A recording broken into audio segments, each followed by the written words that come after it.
Les ondes TeraHertz sont à la frontière entre le domaine optique et le domaine électronique. Ici, au laboratoire TeraHertz de l'ETS, nous utilisons la partie plutôt optique. C'est pour cela que nous utilisons un laser impulsionnel que voici. Il va émettre des flashs de lumière très courts dans l'infrarouge. Quand on parle de flashs de lumière très courts, c'est des flashs de quelques centaines de femtosecondes. En une seconde, la lumière peut parcourir la distance entre la Terre et la Lune. En environ 300 femtosecondes, c'est à peu près la durée de nos flashs ici, la lumière parcourt l'épaisseur d'un cheveu. Donc comparer une seconde à 300 femtosecondes, c'est comme comparer la distance entre la Terre et la Lune avec l'épaisseur d'un cheveu. Nous utilisons ce laser pour générer des TeraHertz. Pour cela, nous illuminons un cristal que voici avec ce laser. Par un effet d'optique non linéaire, nous sommes capables de générer des ondes TeraHertz.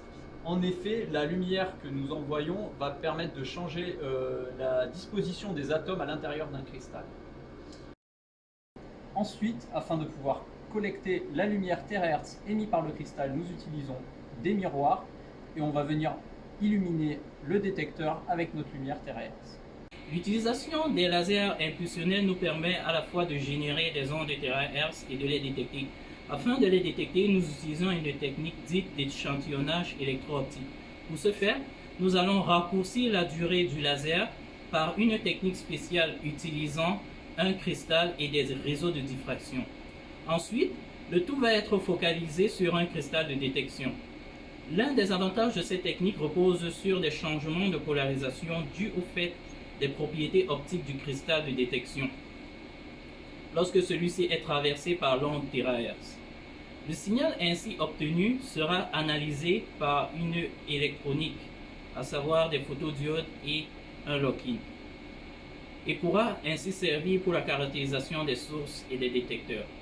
Du fait de leurs propriétés, les ondes de TeraHertz peuvent être utilisées en spectroscopie afin de mesurer le pouvoir d'émission et d'absorption d'un matériau et d'identifier ainsi certaines espèces chimiques présentes, parce qu'elles correspondent à des fréquences plus élevées que les ondes utilisées actuellement, c'est-à-dire les ondes radio et les ondes Wi-Fi.